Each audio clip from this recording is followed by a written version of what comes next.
Why you're always tired. If you're someone who starts to really feel like you're struggling with your energy, you're in your mid 40s and 50s and your body's not operating like it used to. You're trying to do the right things. You're a busy guy or busy girl who's got a lot on their plate, and you're just noticing that energy and therefore that resilience to the day is really starting to diminish. Now, this question is something that goes to the doctor's office every single day, and more often than not, what I hear come back is that the doctor's told them it's part of old age, it's normal, and everything's fine.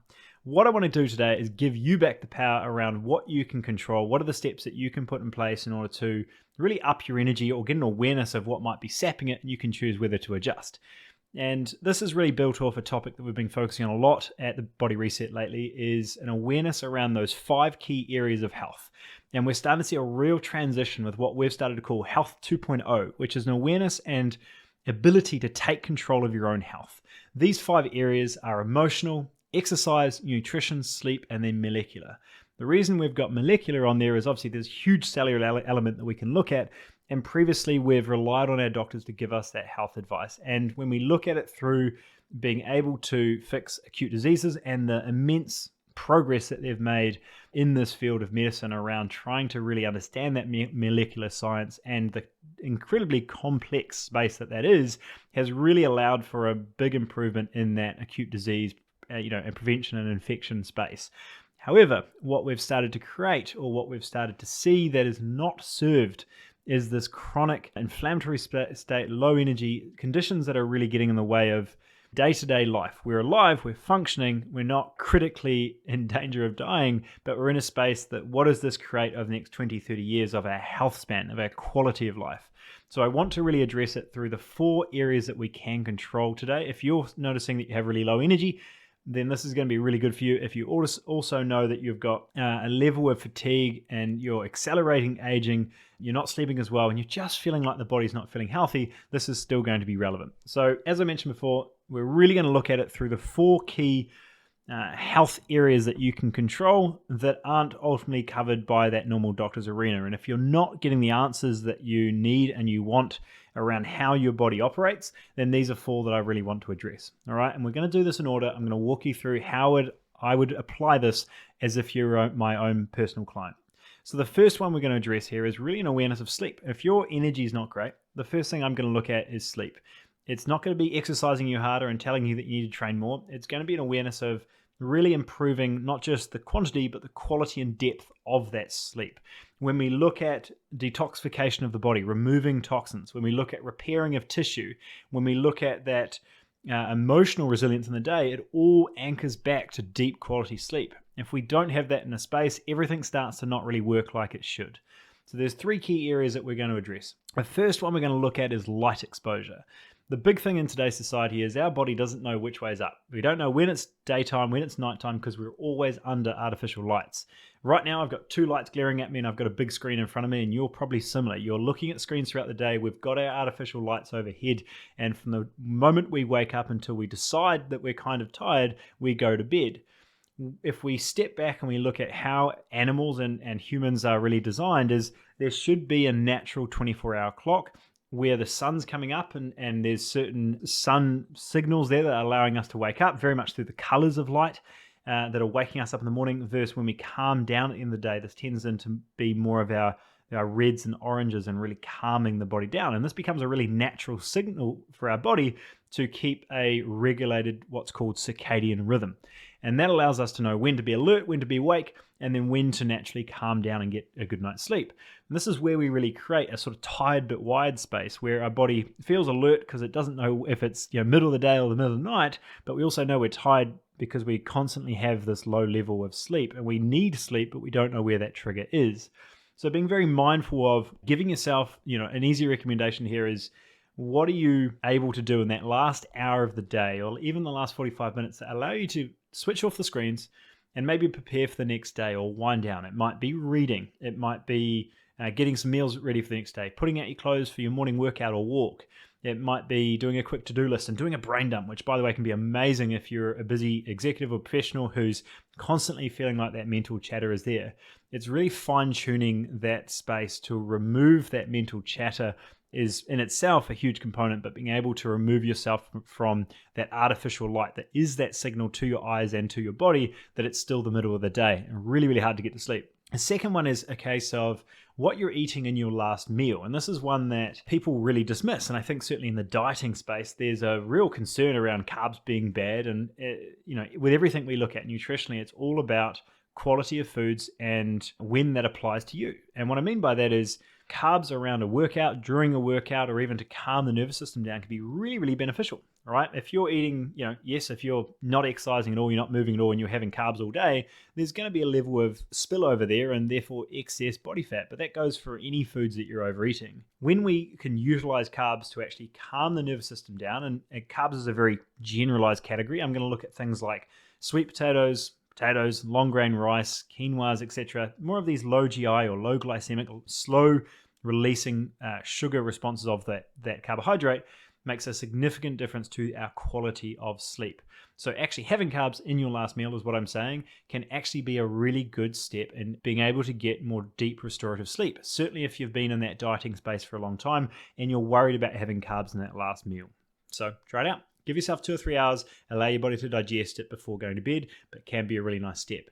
And then lastly is an awareness of what sort of drinks are you bringing in, what's causing either a level of stimulus throughout the day that's not allowing you to calm down or causing you to get sleepy, but not really get that deep restorative sleep. The two that I want to address are probably not new to you, but I want to bring them up briefly, is one, caffeine, right? Giving ourselves time, at least out 8 hours between when we had our last coffee versus when we're trying to get to bed, and using that as a bit of a window. If you're extending those coffees into 3, 4, 5 o'clock in the afternoon, trying to get at bed at 9 p.m. and get deep restorative sleep is going to be an issue. Even if you do fall asleep, the quality is the issue here. The second part, of course, is alcohol, right? There's an awareness around alcohol, not necessarily being the best thing for us. And the big one we need to really bring awareness to is our body has to then focus on detoxifying our body and getting this ethanol ultimately out of our system. So giving ourselves at least 3 or 4 hours if we are going to have a drink before bed to do that process so that when you can get to sleep, you are able to get in these deep restorative levels without your body having to worry about trying to synthesize these toxins. So the goal here is ideally not drinking is the goal, but please don't use alcohol to get to sleep and think that that's helping you sleep better. It may help you feel sleepy because your body's having to focus on all these removal of toxins in your body, but it's certainly not going to help with that quality of sleep once you're asleep. All right, so an awareness of the drinks, an awareness of the carbohydrates or even the foods you're eating in the last meal that dictate your quality of sleep, and then firstly, that awareness of light exposure and how much those signals to the brain really make a difference. All right, so that is number one, an awareness of sleep being step one. And if you are noticing that your energy is really starting to shift, those are 3 quick things we can look at. There are hormonal changes, there are work suggestions or considerations, but looking at those 3 have to be the first 3 if we're really going to start to see a shift. The second one we're going to look at here is now some form of movement. I think it's a really, really nice one to look at. Now that we've considered some level of recovery, we can have a discussion around exercise. And the reason I like exercise being step number 2 here is it inherently creates some level of anchor, some level of structure in your day that allows you to usually improve how you eat, improve a little bit more hydration, and also some other components that we're going to look at as number 3. So when we look at it through exercise, it's very much a space when if you have low energy, you feel like you shouldn't exercise. Yet when we start to move, when we start to contract muscles, there's 2 key things that we really want to associate with exercise that's incredibly positive to your body. The first one is going to be glucose regulation, right? The ability to utilize overall really nutrients, but certainly carbohydrates in your bloodstream already. So from the foods you're eating, by exercising throughout your day, or at some form in your day, getting a good weight training session in the morning, in a very real way, you're able to uptake more nutrients from the meals. You're able to utilize the carbohydrates and other nutrients that you're eating throughout the day. Your body's just able to utilize it better. And then secondly is oxygen utilization. So an awareness of what I'm breathing in, I'm able to really hydrate the cells. I'm able to oxygenate the body in a way that allows me to really feel like there's a new level of energy. If I'm not in a space where I'm not efficient at being able to use oxygen, then I'm going to feel fatigued. If my fitness levels really start to get low, I'm puffing just walking up the steps. That in a very real way has a huge impact on our quality of energy, of our quality of ability to produce ATP to get through our day. So the two things there are going to be glycogen and oxygen utilization. Ultimately, the biggest thing we need to associate here is the awareness of it's kind of like you allowing your body to be more efficient with the same inputs. It doesn't require you to eat more food to get more energy. It requires you to be more efficient at extracting energy out of the foods. It doesn't require more oxygen. It requires you being able to extract more oxygen out of the air you're breathing, right? So an awareness of improving this efficiency of how your body works. Exercise is going to be an incredibly nice tool and asset for you to improve that function. So if you are noticing that your energy is starting to get lower and it's probably coincided with less exercise, looking at addressing some level of movement, certainly in that zone 2 space where you're just starting to puff but you're not losing your breath, and rising up through that space for a good 30 minutes a day, or at least 2 or 3 times a week, is a really, really good place to start. So you're getting on the rower, are you getting on the bike, are you going for a fast walk?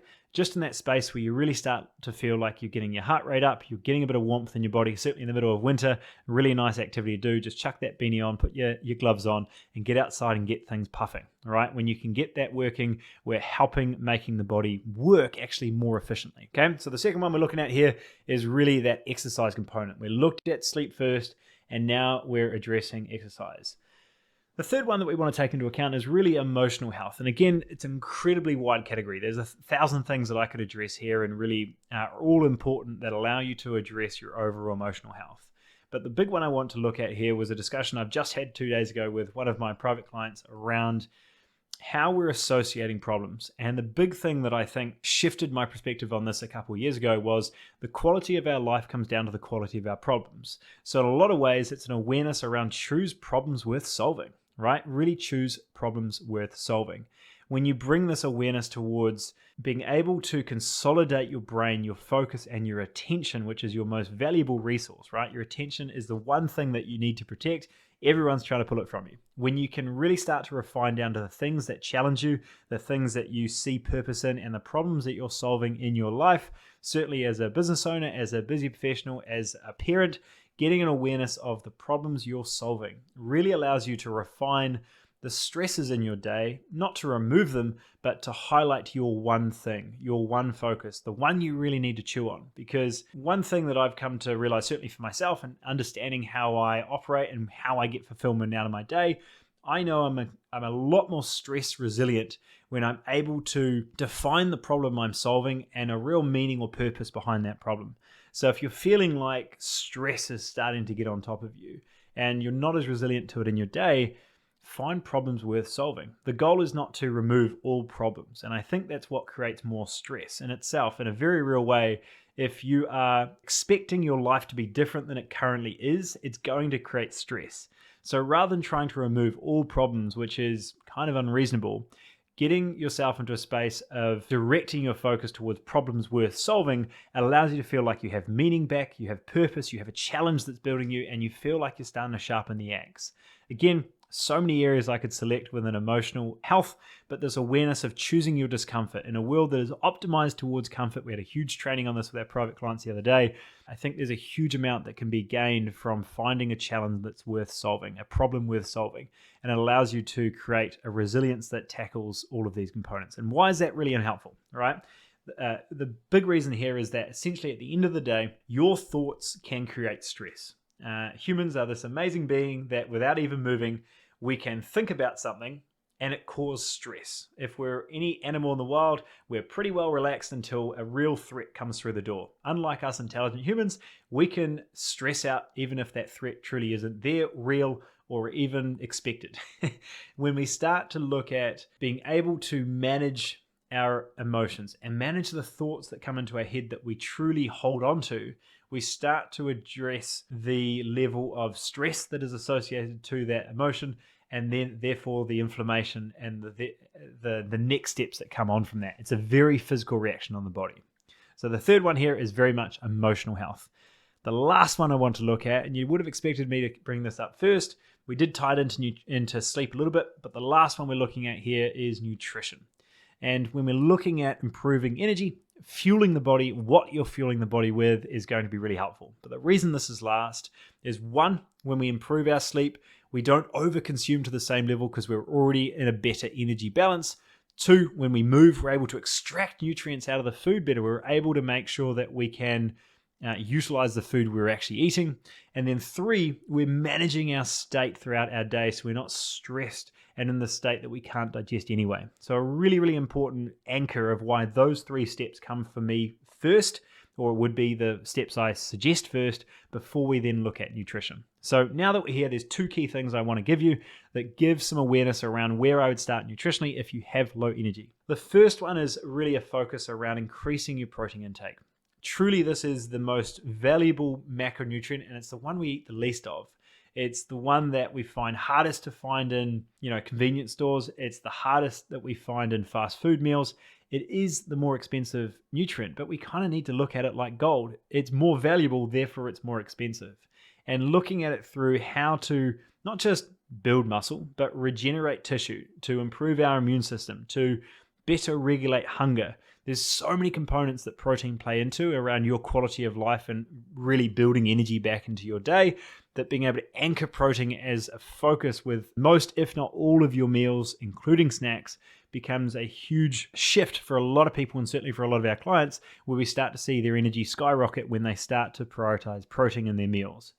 The second one here is an awareness around reducing sugar intake. And I want to take this one step further to make sure there's an awareness of where sugars come through, because it's quite obvious that if you're going to take a couple teaspoons of refined sugar and eat it, that's not going to be particularly beneficial. But the issue that really comes through here is how many hidden places sugars start to come through. There's still such a big awareness that orange juice for breakfast is a healthy option to improve energy. Wrong. If you're adding your fruits, your bananas, your orange juices into your meal, you're going to notice that you're having a huge insulin spike in the morning, and there's likely going to be a crash later on.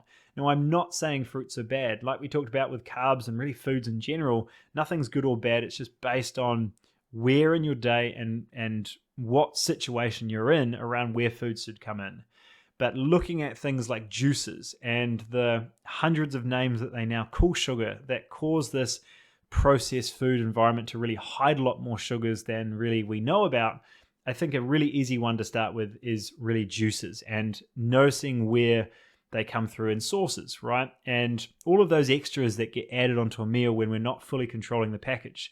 Being able to eat and get closer to a whole foods plan, knowing it's being extracted from the soil or being on the soil or whatever it might be, really allows you to feel like you know what's in your food, and just a quick skim of the back label to get an awareness of how many ingredients are really in there. If you're getting, rather than just a couple things in the ingredients, but rather a paragraph, then that's certainly going to get in the way of your body digesting things. We're getting in a space where your body's got to tackle all of these foreign ingredients, and that's going to cause certainly an insulin spike if it's a refined carbohydrate, but two, a level of stress and potentially inflammation on the body with foods that probably shouldn't be in your gut. All right, so an awareness of nutrition and an awareness of those three steps to get you to nutrition makes a significant difference. All right, so hopefully this was helpful. I wanted to go a little bit deeper into each one of these categories so that you have some clear action items around what to do. We looked at sleep, looking at light exposure and awareness of how our body regulates to things like our last meal and what we're drinking.